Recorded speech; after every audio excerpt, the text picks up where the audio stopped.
Hello and welcome to NoCB, a grand strategy podcast. I am your host, Leanna, and we are joined today by our incredible panel, including Lambert. Hello there. And including Father Loris. What's up?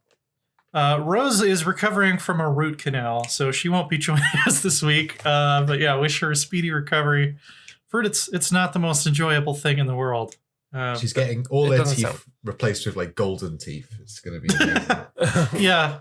She'll just come back with like bionic jaws, like from what's the guy from Moonraker? Oh, his name is literally Jaws. So Jaws, yeah. That wasn't a hard one. Yeah. Well, I mean, there is Cyberpunk 2077 relatively soon, so maybe she's just gearing up for that. Get a mechanical jaw. Why not? Cyber teeth. There you go. Yeah. I want cyber teeth. Yeah. Well, you know who probably wished that they could have gotten access to cyber teeth to better maim their respective rivals would be Ptolemy and Antigonus. What's your rating? These segues. They gotta stop. They gotta stop. They're so bad. I kind of agree. Like, I never really do segues on my other shows, like, because I'm not very good at it. Like, I'm usually like, okay, next topic. Yeah, I should. But Ptolemy and Antigonus have to bite things. Like, yeah, no. I'm imagining them going at it like they're both like some kind of like. They're chomping at the bit. Retro, like, bronze punk cyborgs that are, like, coming after each other, you know. Bronze punk, I like that. I like that. That needs to be a thing. Yeah, there you go. So, yeah, but we got a dev diary about all the new missions for Egypt and Imperator. Nothing really new from Humankind this week. I know we've been starting with that lately. So we're rolling right into the Imperator Dev Diary. Lambert, what did you think of these updates? It's interesting for me is because I understand and I accept that mission trees they're a really good way of, monetizing the DLC. Like, if you're going to give something, you have to monetize the DLC. You need to give something in that DLC that both isn't absolutely necessary for the functioning of the game, but also, it works and it is something that people will want. And mission trees are probably the best thing to do for that. But I just wish they'd kind of had, here's some interesting stuff coming with 2.0, and here's some mission trees like we had last week. I think just showing mission trees it's not the kind of dev diary that I'm like super excited about. Yeah. Yeah, I would agree. I also just like, it's very similar to Crusader Kings or EU. Like, I just don't like starting as a large, well-established empire in these types of games. Like, yeah, I like that they're adding flavor to the Alexandrian successor states, but like, I feel like I'm skipping the most fun part of the game if I start as like an existing great power. Yeah, I mean, the most fun successors to start as is Cassandra and Lysimachus, purely because they are the smallest. Yeah, I've never really had. I've had fun playing as Egypt, but I had a goal in mind. I had a plan to get all of the 7 wonders of the world, and Antigonus, I've never really played a real game as, and nor have I played any real games as Seleucus either. They're just not that interesting to me. But I do really enjoy playing as the other two. So, yeah, and I love playing in that region. Like, 2 of my favorite games ever were as Athens and Judea, where it's like I've got to kind of play the Diadochi against each other and like find some way to survive while there's like this giant Godzilla like kaiju monster battle going on above my head, and I'm just like little Athens running around trying to like pick up scraps of stuff that they dropped to make myself stronger. Like, that's a really fun campaign if you're looking for a new start in Imperator. Yeah, I definitely agree with that. Judea is a lot of fun. And Phoenicia as well. Phoenicia, any of the little Phoenician city-states are a lot of fun. Yeah, for sure. Because like I want to feel like I built my empire. Like if I, for one thing, it's like it's too much to manage on day one to just throw me the entire Seleucid Empire. I'm like, I don't even know what to do with this. And two, I don't have as much of a personal connection to it because I didn't build it myself, and I don't remember. Oh, yeah, okay, that there's a rebellion in the province that I conquered under the reign of so and so. And it's these people that were our rivals for a long time. Like, I guess you can go read a history book about like the conquests of Alexander into Transoxiana or whatever. But I think that's like Rome is actually well situated for that in Imperator's start date because they're the strongest force in their sub-region, but they're still fairly small. So because when you conquer as Rome and you build your empire, it's yours. You did all of this. Whereas if you're starting as Antigonus, it's like, well, I've already got the majority of Anatolia. Already got a large chunk of. I mean, you own all of Syria, which is ridiculously rich. I suppose the challenge is playing as one of those larger nations is, can I keep this together? And I feel like there's maybe a little bit more that can be done to make the challenges of owning a large empire a bit more apparent. Right. It is the game that does it the best, but maybe there could be more. Although people just complain that it's, you're punishing me for being successful. Like, yes. Exactly. That should be part of the challenge of the game is as you get stronger, the game should get harder. Yes. Well, that's the thing which is implemented in the game we're going to be talking about later, right? So in Total War, obviously we're not segueing into that yet, but that is when you become a huge empire and you start stomping people, it stops being fun, right? So it introduces a chaos mechanic. Which is, games should be like that. They should provide an extra challenge when things are starting to get a lot harder, easier when you're bigger, right? Yeah, and I think I suggested it like fairly recently, in like sometime last month, that like I feel like it should be the stronger you get, the more that it like encourages tribes on your borders to consolidate and gives them some kind of buff, like just some sort of way to continually dynamically generate meaningful antagonists. Because if I start out as Egypt and then I conquer the whole Mediterranean, like it gets less and less fun for me the stronger I get because there's no one who can really challenge me at that point. Yeah, I think one thing that could be done there is allow tribes to raid. I mean, going across borders and raiding you without there being a whole-scale war would add a lot to that. Make it so that you conquering that tribe, it'll stop the raid, but now you've got other problems. Maybe those problems are bigger than the problems of being raided every year or whatever. So you've got that challenge to deal with, and if they're a bit more... if you leave this problem of being raided unsolved for a number of years, your people on the border are going to be real annoyed. They'll start moving away, and maybe the tribes will move in and just we own this now.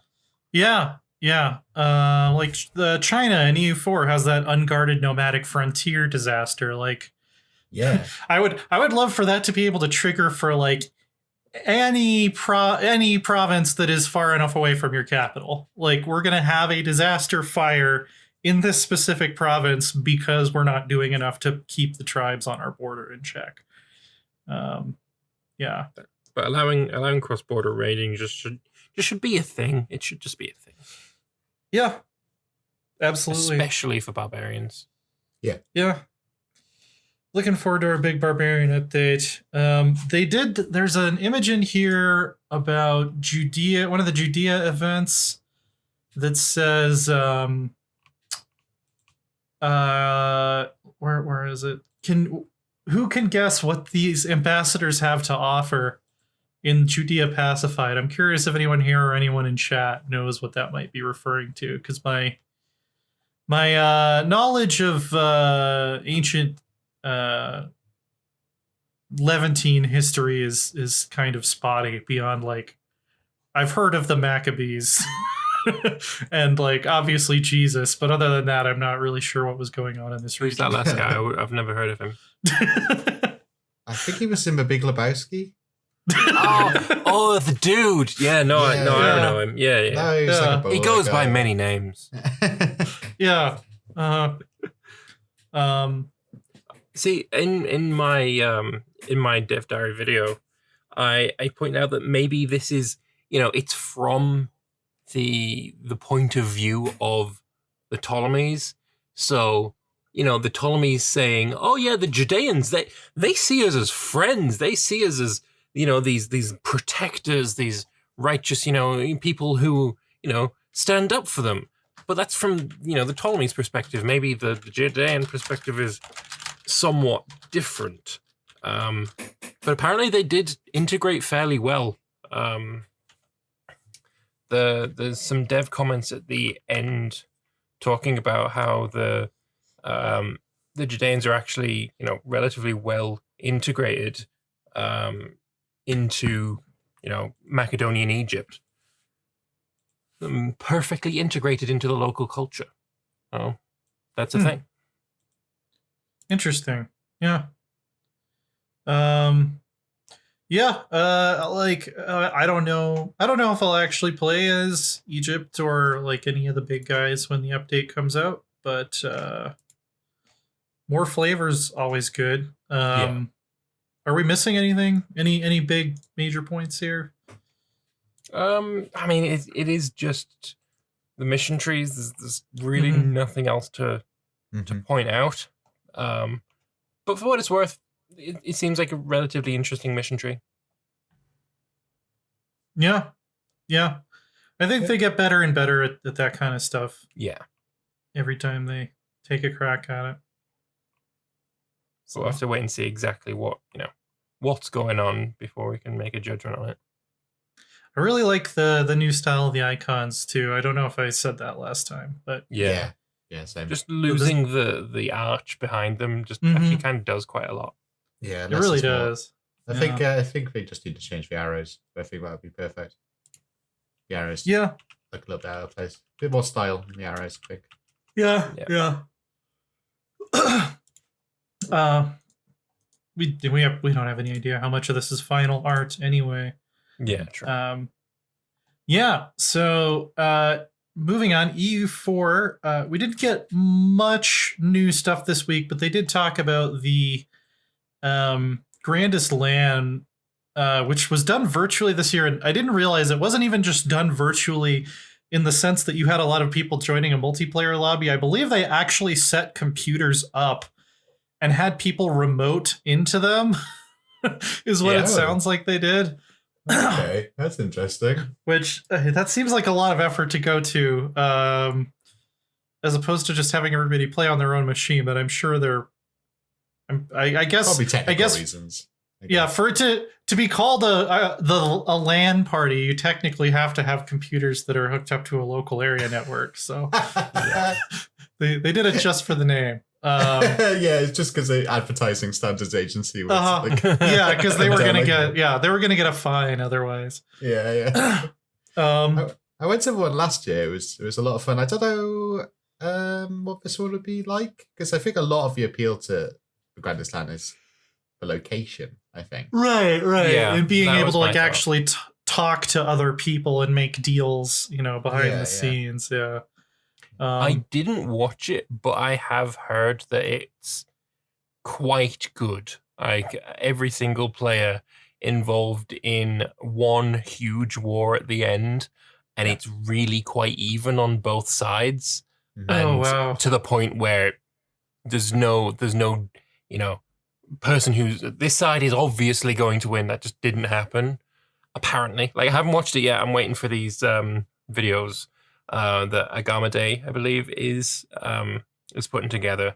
The edited cuts. Yep. But yeah, no, that sounds really nice if, like, you know, after all this time, everyone in the world is in this one war and it's even. Oh, the dream. Yeah, I definitely want to watch and see how it went. I'll probably have that on in the background while I'm working on other stuff.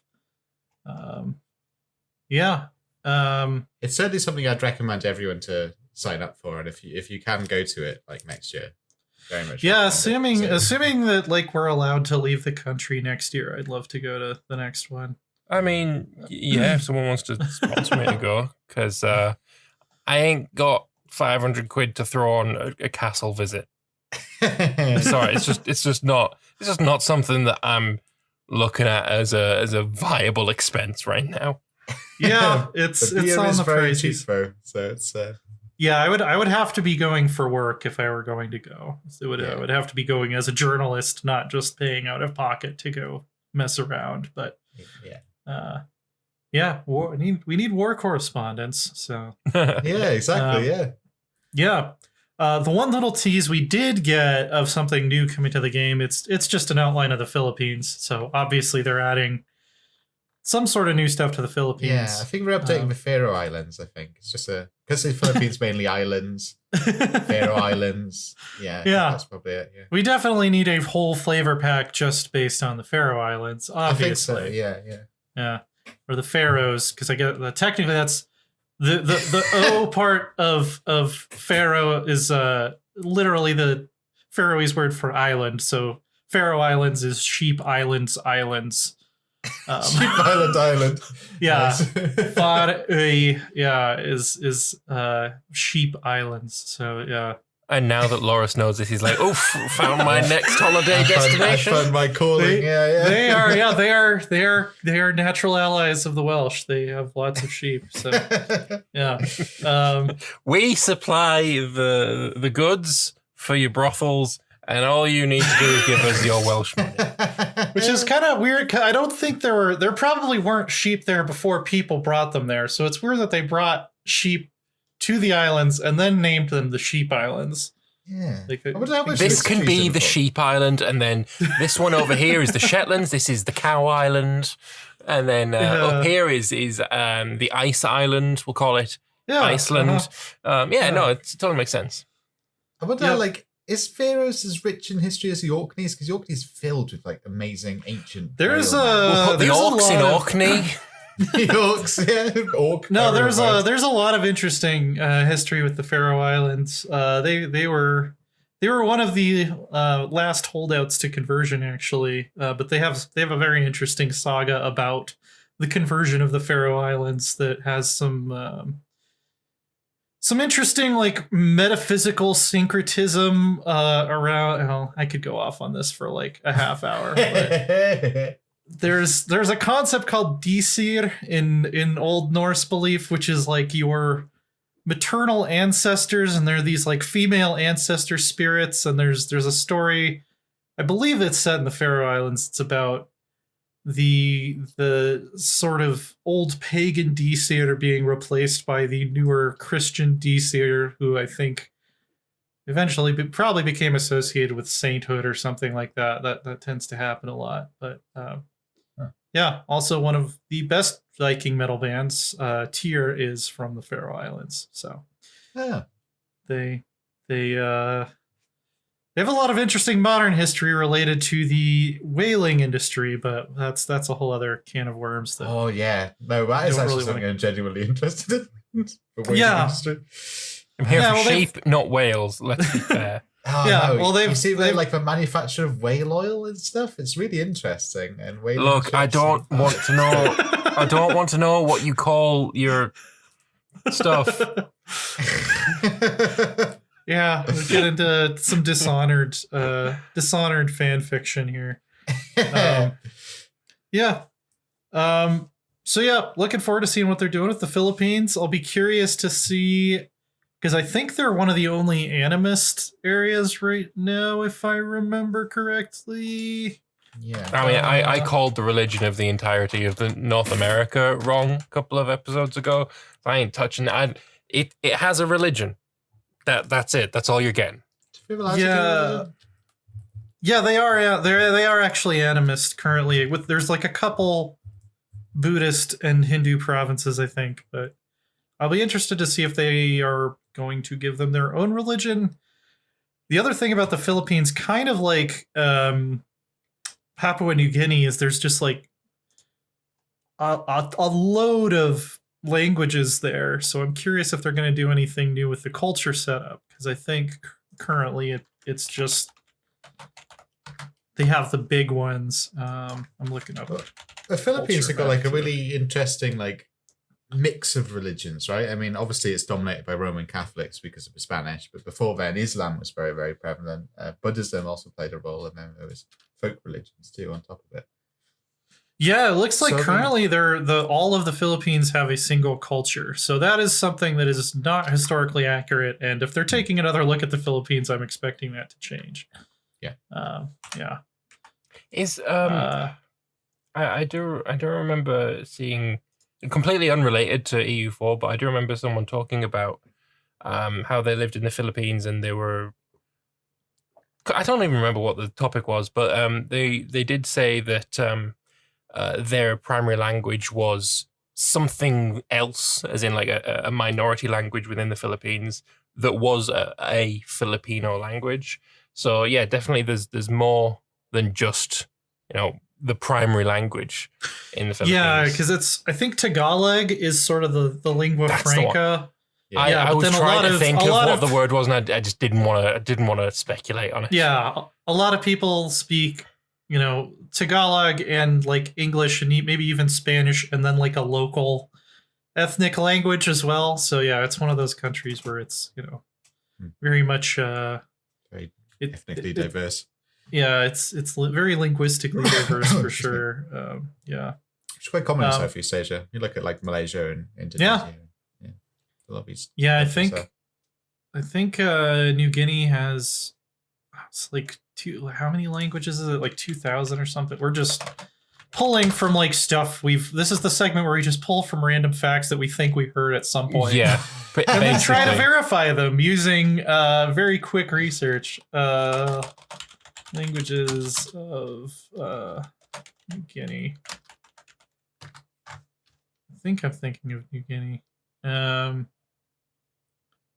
It's thousands. I know it's at least thousands because there's all these little isolated indigenous communities. But should be interesting. Glad to see more areas of the world that don't normally get a lot of love in these types of games. Getting more.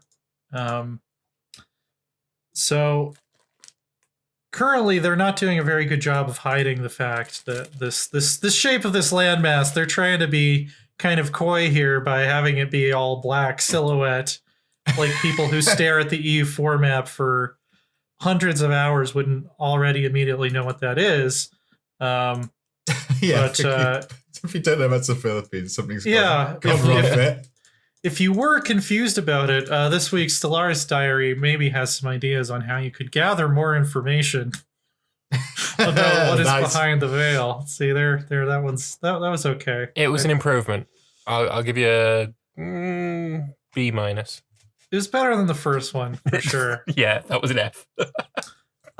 So this is the biggest Dev Diary we got this week, I think, in terms of new mechanics. Yeah.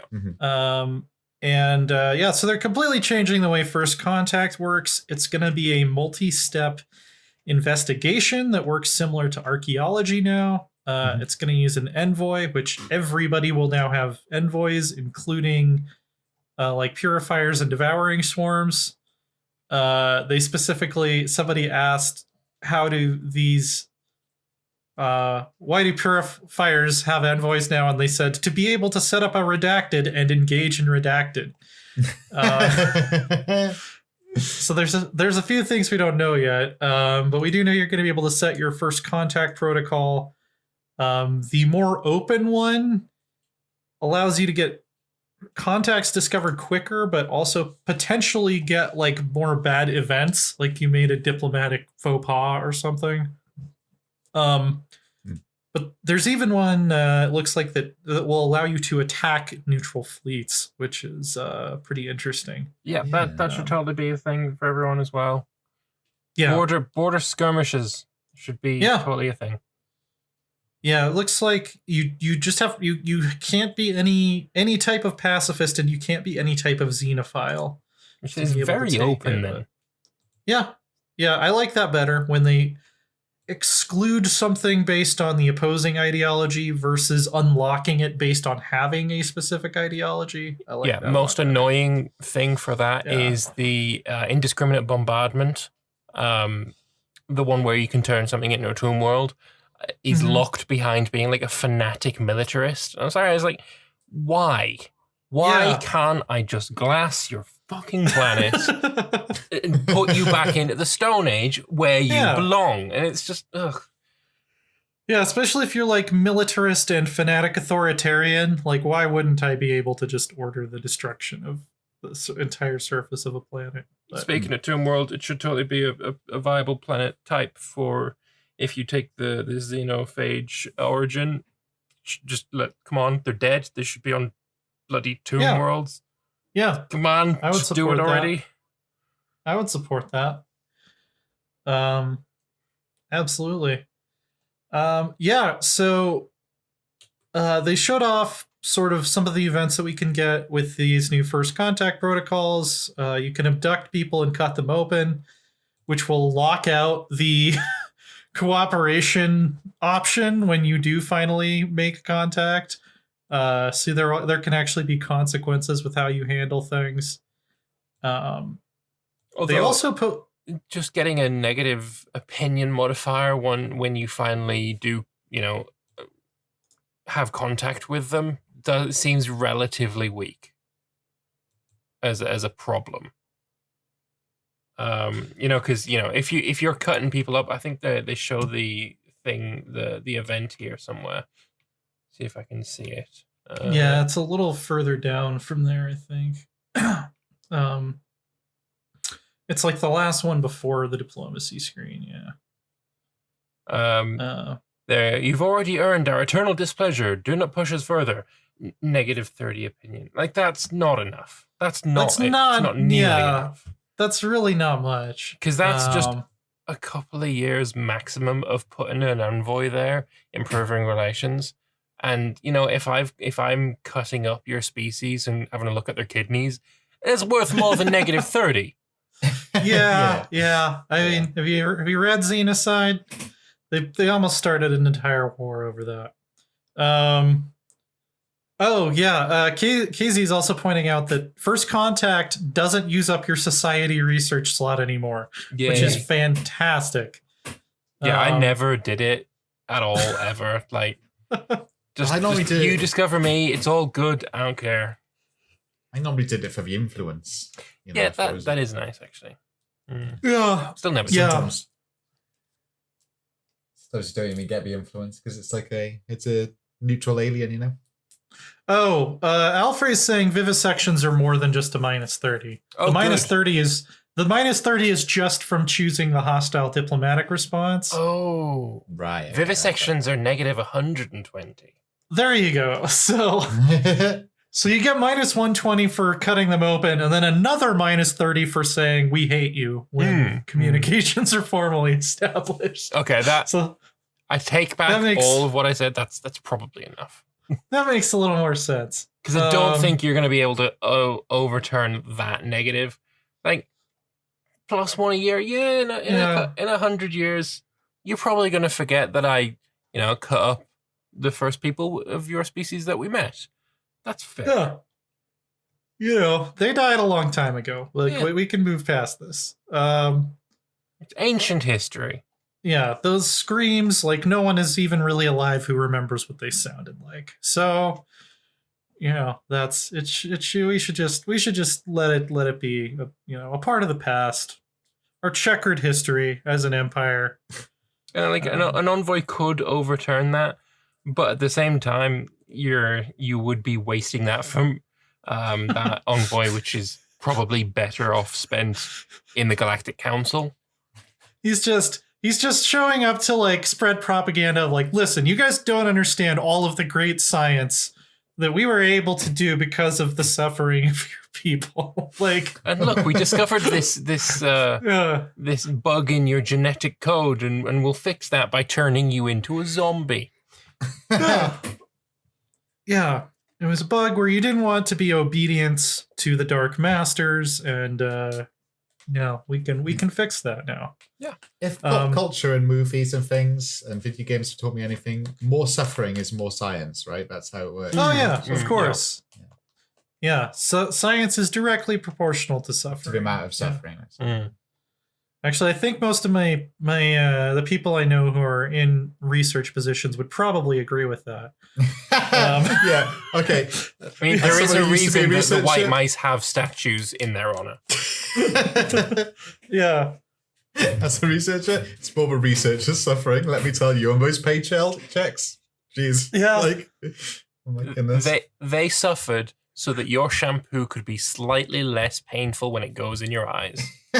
It still fucking hurts, even if it says no more tears. Oh my god, yeah, L'Oreal for kids. Do you ever have that? Oh my goodness, that stuff was like battery acid. Yeah, I don't know what they're talking about when they say like tear-free shampoo. It's No like more if you get chemicals in your eyes, it's gonna hurt. I mean, motherfucker, I get tears in my eyes if I get bloody clean water in my eyes. Like, you put any kind of soap in that, I don't care if it says no more tears. It's still water. It's just going to make me... talking shite. So at the bottom, they show... they say, we'll be showing you some new features that allow you to explore maps like the one posted here below.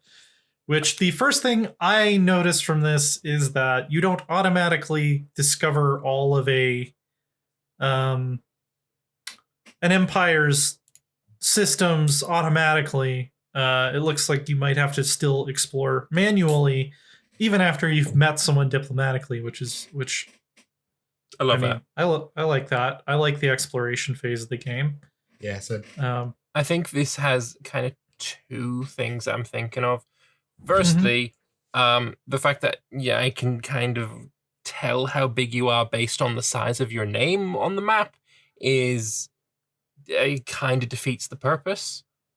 The Amari consciousness, their name on the map is huge. Is that because, you can see quite a bit of it, but is that the extent of them, or do they own more, and is it only that size because that's all I can see? I don't know, but I would like to think that maybe you can only see a tiny name if all you know of them is tiny. Or make it a policy where we can choose how big our name and emblem are on the galaxy map so we can psych people out and make them think that we're bigger or smaller than we actually are. See, and then you can have the best CB, other than NoCB, of course, which is your name is over my country, therefore your land is mine. Yes, I still want them to figure, like, some modder needs to figure out how to implement that. Like, If any of my letters are touching your territory, I get a CB on everything that they touch. Unless, this is a big unless your country fits entirely within an O. Then you can stay, because that's cool. No, that's fine. I that's acceptable. Yeah. The other thing I'm kind of thinking is, with us not being able to see most of their empire when we meet them, are we going to be able to scan their planets, scan those stars, and maybe find anomalies and such there? Because I know we used to, like back in 1.0, we could both scan planets, but now as soon as you meet an empire, you know the resources on every single one of the planets and stars, and every single... And I really don't like that. I don't like that I know that you've got some alloys over there. I want to be able to, I want to have to scan that myself. Well, I would love to see, and I suspect this might be where they're going, but I would love to see something where I can meet an empire. I have open borders with them. I can send my science ship in. to survey stuff, and then get events like, oh, maybe I discovered some sort of like weird artifact, and then I have to decide, am I gonna just like take it and leave and risk their displeasure if they find out that I'm like stealing alien artifacts from their territory, or I can turn it over to them. Like having like little like Star Trek type missions with diplomatic consequences that can pop up after you've already explored, all the unclaimed parts of the galaxy, I think would be really cool, because, the Enterprise wasn't just like drifting around in like null space all the time. Like they visited other established space empires and had adventures there too. So, I think that should be a new sort of thing that is just going on as the mid and late game. I'm not a Trekkie by any stretch, but yeah, I do know there is a thing called the Prime Directive, and that they broke that. They break it all the time. Every episode there's a Prime Directive episode, they'll break it. Yeah, should be able to do that with Prometheus as well. Completely by the by, but you mentioned Star Trek, and it's like I needed to have some input, Yeah. So,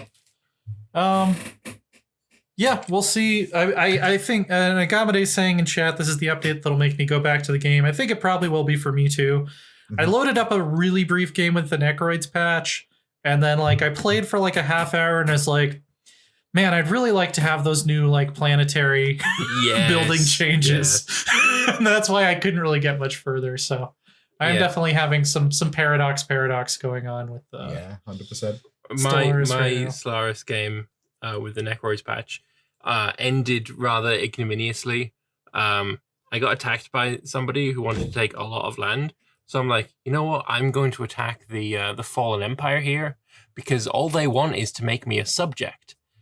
So if I just immediately surrender to them and become their subject, then the war with the other dude is over, and I'll just be a subject from it. I'm okay with that.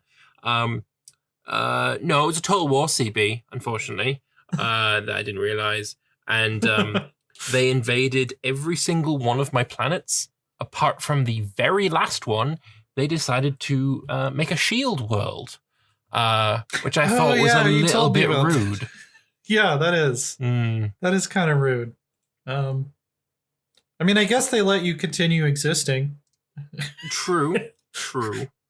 In a zoo, basically. It's basically what happened to the Pricky T. Yeah, that's their story. And also, the planet that they shielded used to be owned by the Pricky T, and there was still Pricky T on that planet. So it's like, we're free. Oh fuck, no. We're not anymore. Oh, here we go again. Yeah. We've been in this situation before. It's fucked. I'm curious, do you ever is there like an event somewhere where you can find who actually set up that experiment? Because like, I want to know who is actually responsible for the idea that like, let's just seal them in like a snow globe and then keep incinerating them over and over again until they evolve to not be assholes. Like which one of the fallen empires actually came up with that idea? Like, I want to shake their hand. Oh, was it Douglas Adams, Alfred? Is that like a direct Hitchhikers reference? I might have missed that. I definitely missed that. Alfred's saying it's Douglas Adams, so Solaris just needs more Douglas Adams references in general. To be honest. Yeah, fair. There's a few in there already, but I wouldn't mind more. Yeah, 100%. Just have the entire Hitchhiker's Guide to the Galaxy, everything, just everything that's included, both in the video games, in the radio, in the book, everything. Maybe not the new movie. It's shit. Let me equip my science ships with an infinite improbability drive. That'd be great. Yeah. So with regards to the Necroids, though, the one thing I really took away from that is it's probably the most interesting internal management of any kind of playthrough in Stellaris is this necrophage thing, because your economy is, you need to have the lower classes, you need to have your slaves to drive your minerals and your energy production. But they're all being turned into your primary species, which gives you your alloys and your special resources. So you've got that fine, delicate balance, and it's really quite interesting trying to balance it up until the point where you realize that the building system isn't really good right now, and what's coming is better. So Necroids is going to be massively improved by the next patch, I feel, for Stellaris. Yeah. And I think you're totally right that they're probably going to... The espionage is probably going to be the DLC feature.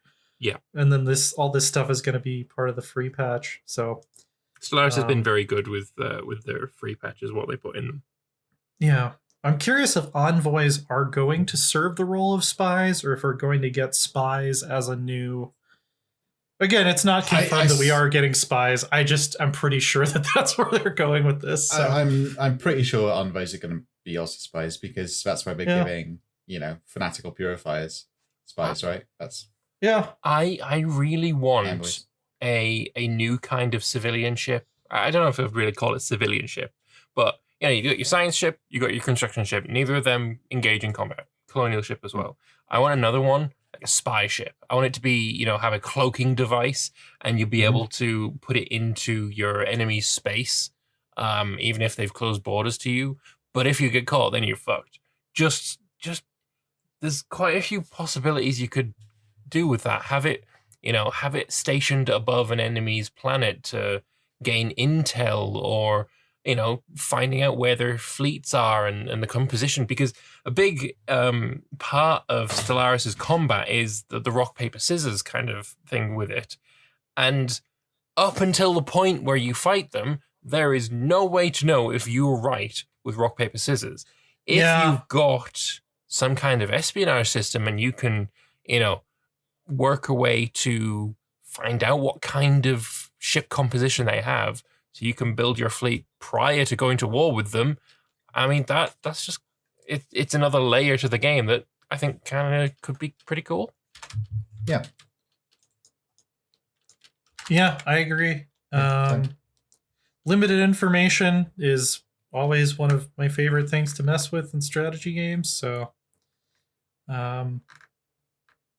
I think that this is looking to be a promising update. Yeah. Even more excited about it now that I hear that they're reducing the number of pops in the late game by half, so that might make it more fun to play through an entire campaign. Yeah.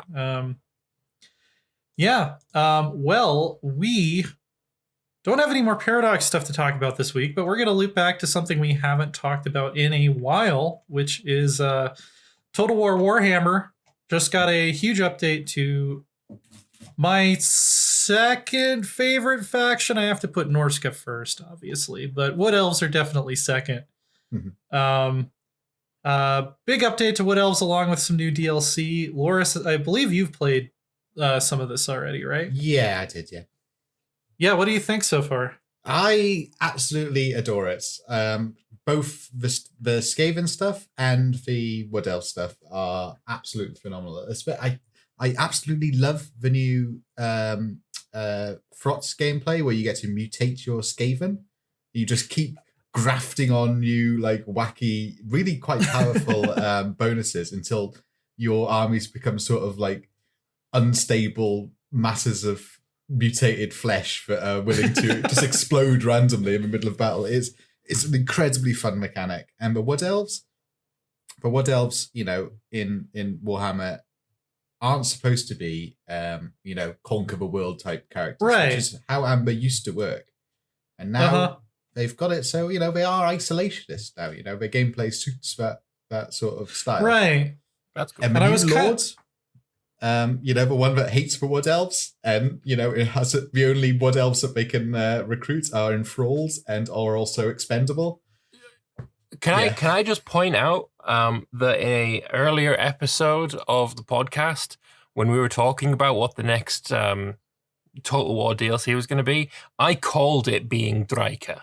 I called that, and I was right. Oh yeah, you're right. Yeah. You did call that. I can't remember who else I said I thought it was going to be, but we'll pretend I was probably right there too. We'll pretend you didn't. And if you didn't say it. Nobody go check. I mean, I didn't guess the Skaven because I don't know as much about Skaven as I do about some of the other races. Skaven's my favorite by far. Love him. Yeah, I love feel sort like of mad this is science another stuff. case of, here is the main faction for this DLC, but also here is the other faction that's going to be going alongside them, and they get the cool shit because that kind of happened with Grom. What was it? Not the Grom and the Paunch. He was Grom the Paunch, but I can't remember what the DLC was called. Oh yeah, there was the. It's like, here's some Wood Elf mechanics, but here's a big orc rework, which is bloody awesome.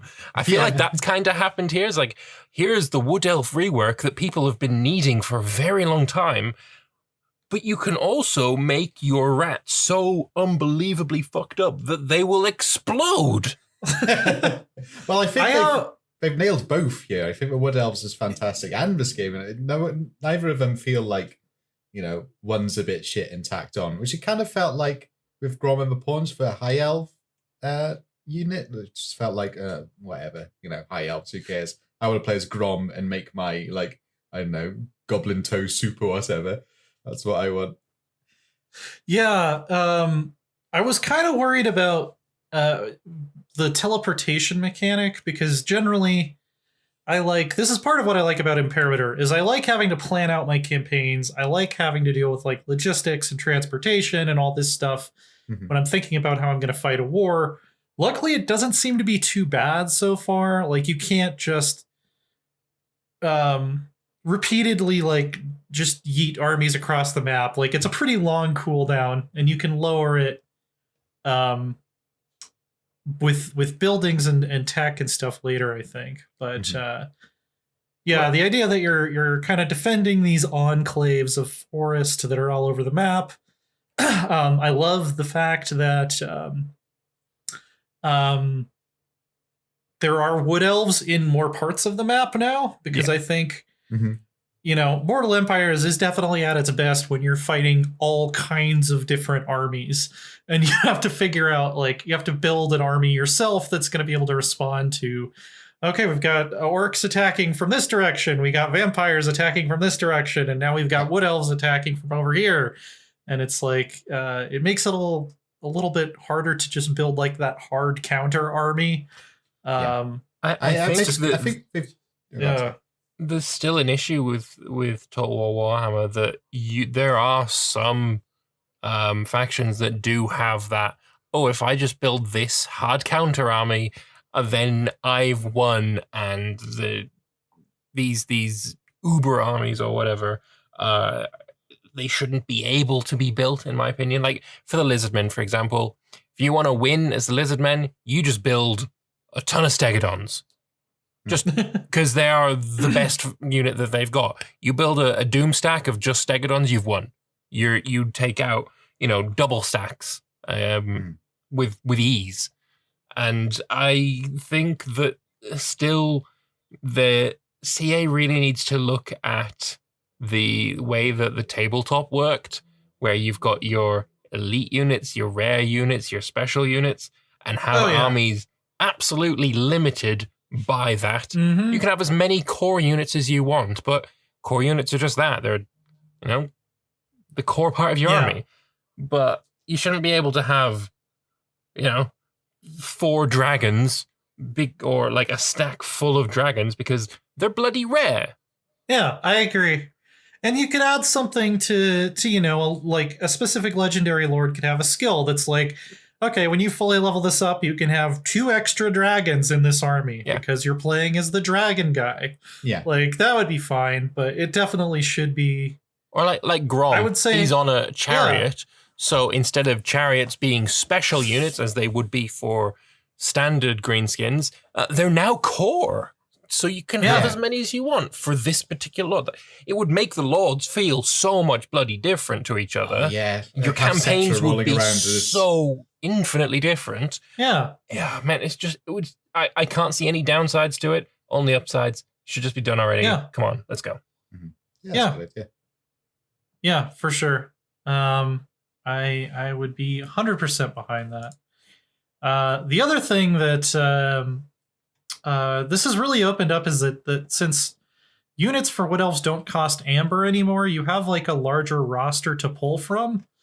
I'm not 100% sure how I feel about that yet, because I did kind of like that it was almost like having two factions in one before. Like playing as Durthu felt very, very different from playing as Orion previously. Yeah. But I definitely love that you don't have to go farm amber. Like you still have some incentive to expand, because having like the borders of your forest be secure, either by having alliances or outposts, or I think it can even just be ruins. Yeah. Like as long as there's no one living there, it's all good. So yeah, you do kind of build this protective ring around your forest, but you don't have to like burn down every structure in Bretonia in order to get, enough amber to upgrade your tree or whatever. That is one thing that's added in the update, I believe. Something that I really, really appreciate, the ability to abandon a town too. That's right, which was a really popular mod before, but they've just integrated it into the base game now. Now just get region training, and that's we're sorted. Yeah, the ability to change your capital would be nice as well, so that Vlad can have Castle Drakenhof as his capital. Yeah, because the place where he's at ain't a fucking capital. It is not even a walled city. Like, let him move his capital to Drakenhof already. Yeah, there's a mod that does that really, really well. Actually. Yeah, I use it every time I play as him. Yeah, but I found with that mod, like, because the way it works is there's only every single faction gets one capital and it defaults to that. The AI weights the conquest of that very, very high, right? So say if we're playing either Skarsnik or the dwarf I forget the name of, and their capital is Carrot Peaks. Belagar, that's it. And so the AI just like, rather than like tries to build up their base and then goes to attack them, they'll just beeline across the map trying to get their capital back, which is hilarious.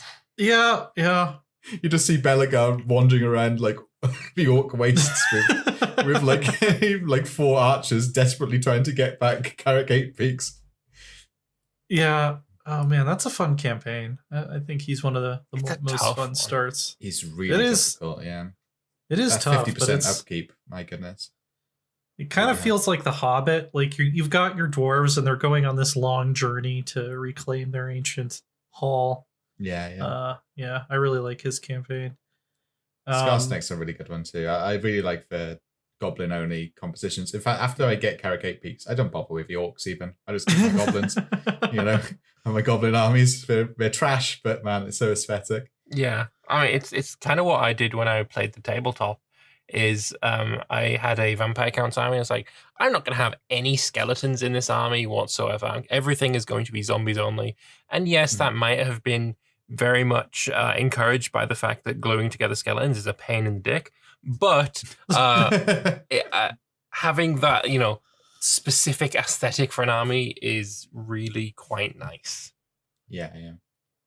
That's right. Well, the skeleton are only armies in, because you got that amazing ability as the vampire counts, right? Where it's free upkeep on skeletons or zombies. Yeah. But the big thing about it is the skeleton walking animation, where they all walk in like sync. In sync, yeah. Like, yeah, it's very, very good. Like, even if I want to charge, I don't charge because I like to see them like do their wacky skeleton march and like in sync this entire army. It's wonderful. Strike fear into the hearts of your enemies. Exactly. It kind of moves like in a way, but it's kind of dancing too, which is nice.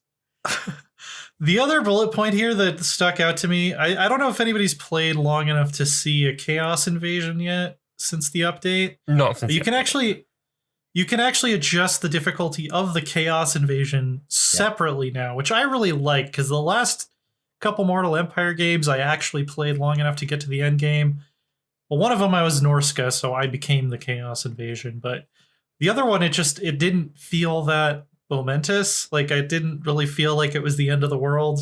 It kind of petered out around like Talabek land or something. Like they took out like half the empire and then we kicked their asses, and it just didn't feel that.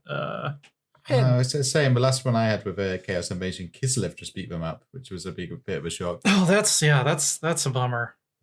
So I'm glad that you can actually adjust that separately now, and I'm looking forward to seeing how much I will be punished for my hubris at putting it on the hardest setting when when Archaon finally does show up. So. I like that though. I like the idea that I'm just going to get absolutely wrecked by chaos. Chaos seems like you fight them on your borders and they don't really have a significant impact. But if you tone the difficulty way up, I'm kind of looking forward to them like really having a last stand in Altdorf, like as you're stemming the Chaos Invasion. Yeah. Like ideally, my ideal campaign would be that they basically wreck you and like leave you just to like your capital region, and you can just barely turn the tide at the very end and push them back. Like that's the experience I would ideally want to have with the Chaos Invasion. Yeah. The only problem with it is as you lose territories, you lose income, and then you start suffering attrition because you've got all these armies. You can't disband the armies because you need them to fight chaos. But if you keep them, then they're going to get attrition because you don't have enough money for the upkeep. I guess there should be okay, now you're in debt, you can't recruit anyone else, but because the Chaos Invasion is here, anyone who is already recruited will stay with you because otherwise it's basically annihilation. Mm-hmm. Yeah, I would like that. Like a cool. Vermintide scenario. Adding new stuff to Vermintide on the side. I know it's not grand strategy, but it's a good time to be a person who likes Warhammer video games because Vermintide's getting new stuff. The dwarf's getting a Gatling gun. There's a Bretonian knight. Great, I love Bretonia. There have been some good Warhammer games in the last few years. I just kind of find it really funny that the most popular Warhammer game is, Total War Warhammer, and it's based on the Warhammer world. And like months after the game came out, it's like, oh yeah, by the way, this entire world is now dead. Here, have some Sigmar because that's a thing that everyone wants, right? Yeah, no, it's not. I remember it was like they had an announcement where we're bringing back like Warhammer Fantasy. I was like, finally, I think they are. Yeah. They are. And then I went to I was walking past like Games Workshop like when I was in town, right? And I popped in and it's like, oh yeah, I heard like they're bringing back Warhammer Fantasy. If you got anything about that, and it's like, oh, that's not happening for like 5 years. And it's like, oh well, fine, I'll leave then. Yeah. That's just annoying. Well, I want it back.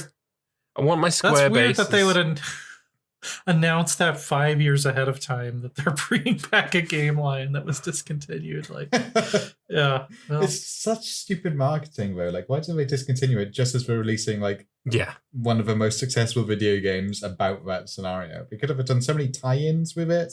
Buy the collector's edition for Warhammer Fantasy. Get, like a set of like unique models. No, they would have gotten so many new players for the tabletop game if they had done anything to like try to cross promote between those two. But if it did anything at all, but no, they just had to blow up. Games Workshop, as long as the money printer is going burr, I think they're good. Yeah. The annoying thing to me is the people who defend Age of Sigmar by saying that they had no choice. They had to kill the old world and have Age of Sigmar because the old world wasn't making any money. And it's like, it wasn't making any money because of the business decisions that they fucking made.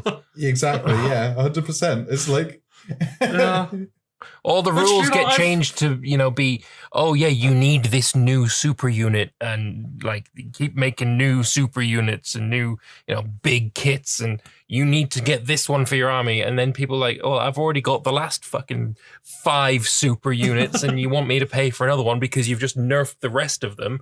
No, I'm done. You're an abusive little shit, Games Workshop. I am done with you. And then it's like, oh, why is nobody playing our game anymore? It's literally the meme of the dude shooting the dude in the couch. It's literally that. Yeah. And then people defend Games Workshop for killing it and creating Sigmar. So I'm sorry, just go home, you fools. And the worst things too, like from it, maybe I'm committing some heresy. I think there's some good things in the end time, like lore wise, right? But like stuff like Malekith being the good guy. It's like, what the fuck's up with that? What's going on there? Like, how is what? Yeah. The rightful king. You become the rightful king by surviving the fire and not being burned by it. That's kind of how it works. Yeah, and the rightful king is apparently this masochistic, horrible, sadistic. Yeah, that's it. Yeah, one of the two. Yeah. Horrible, person. Yeah, not the rightful king is the one guy who failed the test to determine who the rightful king is. Like, yeah, exactly. Could you not put 2 and 2 together here, please? Oh, so stupid. I like the Skaven stuff though. It's very Skaven for Skaven to try and pull the moon into the earth. Just because it's filled with, just because it's made out of that's because a Skaven would survive. Yeah, I'm fine with that part. Yeah, and that's something that they would have done, regardless of what world we're on. That sounds like something they would try to do. Exactly. There's a big rock made out of a rock that we like in the sky. Let's crash it into the earth. It's made of warpstone. Of course we want it. And I hope they're not. I hope they're not doing it with magic. Like, I hope they're actually putting like cable hooks into the moon and trying to physically pull it down. Like, that's no. It's a tower of Skaven slaves stood on top of each other. Wasn't it like the most Skaven way possible, where every different Skaven faction was trying to do it independently? Different way. Yeah, that would be amazing. Like, okay, well, I'm going to hand you this rope and then fire you out of a warpstone cannon. And then when you get close enough, I just want you to wrap this around the moon. Yeah. So, yeah. Hold your breath. Speaking of things of Skaven and including stuff in the tabletop too, like in the tabletop, the Skaven siege equipment used to just randomly explode. Like, just malfunction. It totally should in the game. Yeah, it should. Great. I mean, they've now got units that will randomly explode. Exactly. Yeah, exactly. Give it to the people. Give it to the cannons. Well, that's it. You could. What if there was an ability to upgrade your cannons in a similar way that the mutagen things, but there's a chance that they will malfunction and just explode? I feel like just base, they should have that chance. That should be base for all artillery, and dwarves should do it the least. And then in the Empire, it happens occasionally. The cannons might just go boom. It shouldn't be the case that you will lose the unit, but you will lose the ability. Use the ability to use that unit for the rest of the battle. Yeah, and Skaven stuff should hit like a goddamn truck. But if it goes boom, it really goes boom, and everyone around it goes boom. Yeah. Also, Skaven should not register when there's like friendly troops in front of them. The Gatling, rattling guns should not. Well, I would love it even if they just like move the goalposts for victory for the Skaven. Like, a lot of your own people died, and you technically lost the battle, but then like, hey, chaos accomplished. Like, yeah, exactly. Pyrrhic victory is the best kind of victory. Like Pyrrhic victories or like close defeats. Like, as long as you caused enough chaos, it gives you some sort of a reward for that. Yeah. Like, I mean, 90% of our army is dead, but I mean, look, we blew up all the stuff we wanted to blow up. What do you want me to say? So, there are more bodies that we can then use for the cloning vats. Feed the rest of the army. Look, the Skaven slaves, we don't like them, but they gotta eat. And look, now there's all this food. Yeah. So, very having a lot of fun with that. Might stream some Wood Elf stuff at some point in the near future, just because I've been waiting for the Wood Elf update for a long time. So, it's been necessary. It's been needed. Well, it comes out tomorrow, I think, to everyone, right? I think that's the release, I believe. What's that? Is it tomorrow the release, or is it out today? Oh, let me see. What is the... I'm trying to find the Steam page. The 3rd. It's out. It's out on the 3rd tomorrow. Yeah. Okay, so that's tomorrow. Yep. So, good stuff. Good stuff indeed. Well, I think that's pretty much all the news we have today. Lambert, what have you been up to, and where can people find your stuff? Was that to me or Loris? You cut out there. Oh, that was Lambert. All right. Yeah. I have been streaming a bit on Twitch. I finished off the Reconquista achievement. Still going with the Rags to Riches achievement, and soon enough we'll be starting a new run as Augustus. I found his DNA with the help of Meneth, and I'm going to create a custom character with his DNA. Though, unfortunately, not all of his stats, because to do that, it makes him like 600 points or something, because he's got 5 personalities, and they're all good. So, make him slightly nerfed, but we're going to make him Hellenic Roman, leader of the Roman Empire, and we're going to try and, reform the Roman Empire, and that's my next campaign. Other than that, doing Formula 1 on Mondays, and I recently got a racing wheel, so I need to practice with that. Nice. But yeah, it's there's some stuff on Twitch and YouTube, and yeah. I know nothing about Formula 1, but I saw that crash the other day, and incredible God. that guy. That's Grosjean is the lucky. I've been into Formula 1 for my entire life, basically. My dad was into it before I was born. He got me into it, and I've watched every race since 2007. I have never seen something that bad live, and it's incredible that he walked out of the fire like that. It's just insane. It's just insane. Like he was in there for like a minute. 28 seconds. Just in the middle of the fire. That's incredible. I think the quote that kind of sums it up for me is from Grosjean is, I had to put my hands in the fire because like the thought, I had to do it for my kids. They have to have a dad. So I put my hands in the fire to get out. And it's like, yep, no, tears. Here they come. Yeah. But yeah, I'll tell you what, also, fair play to the people who manufacture the fucking racing suits. My goodness, like... Literally this year, the racing suits got 5 kilos heavier. Like they're double the thickness than they were last year. Yeah.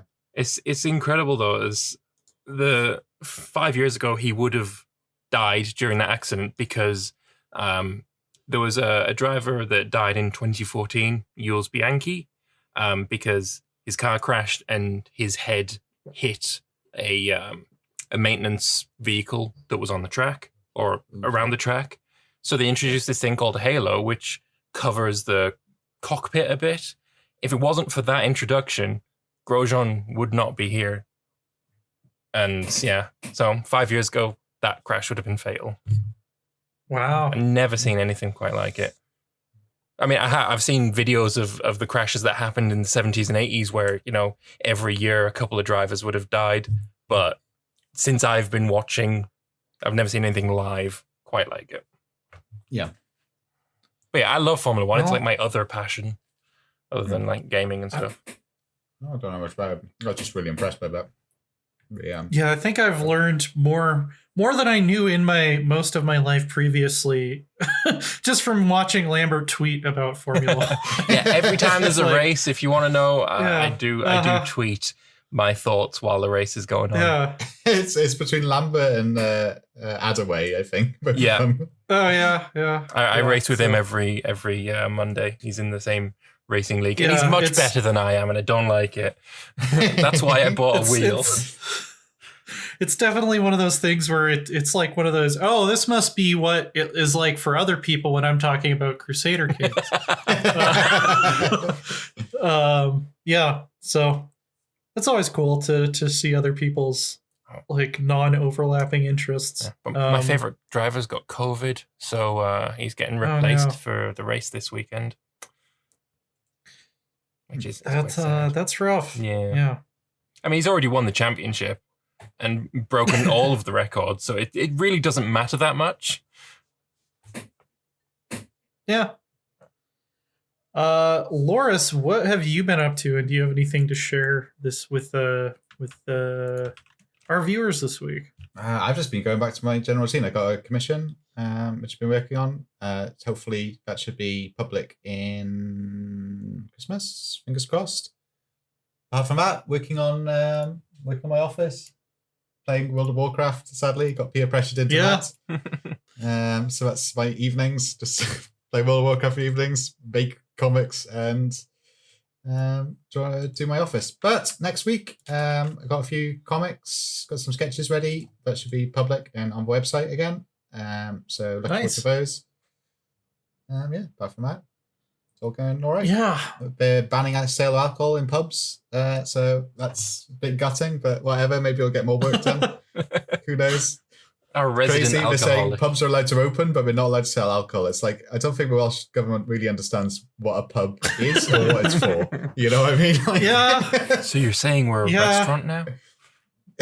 Yeah, go to my local restaurant to eat what? Mushy peas and chips.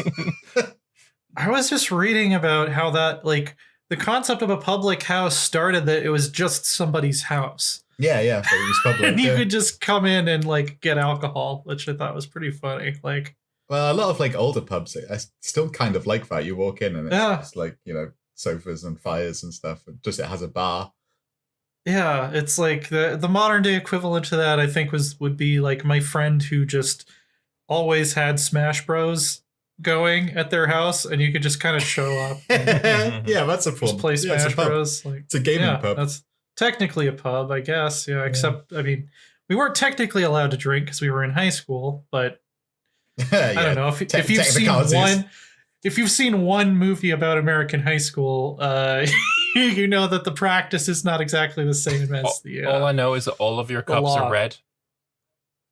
That's pretty much it. Oh yeah. Oh yeah, the reds. I don't actually see the red solo cups as much anymore. Like in the 2000s, they were like everywhere, but now I don't see them as much anymore. But you always get like movies about American drinking culture. You never get like a movie about British drinking culture where it's just as a teenager drinking in a bus stop or a park. Excuse me, the in-betweeners exist, and that scene exists as well. Oh, does it? Yeah. Okay. Good. Yeah. So I've also been playing Shadowlands because I'm reviewing it, which I told myself I was never going to review an MMO expansion again, but I did it anyway because I'm an idiot. So that's why there haven't been a lot of streams or anything happening, because that's been basically more than a full-time job. But that review should be going up pretty soon.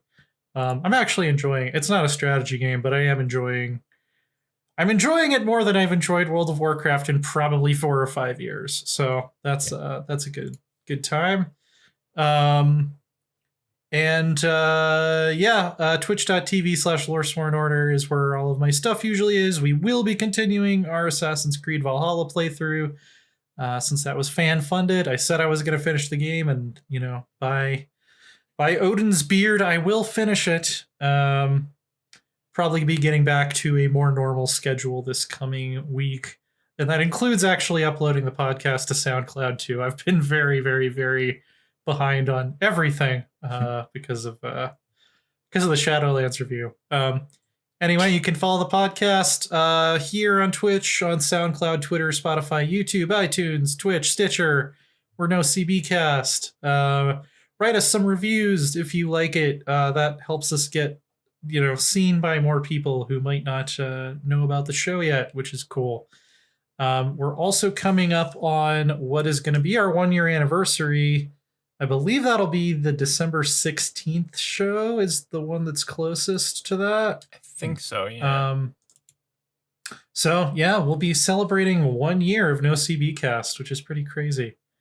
And yeah, we'd love to see you all there. And then we'll probably be taking a break for the winter, along with most of the lovely developers that we comment on here. So, yeah, got 2 more shows to go in 2020. If you've got questions you want to ask us, maybe start thinking about that. And we'll see you back here next week. Bye-bye. Take care. Ciao.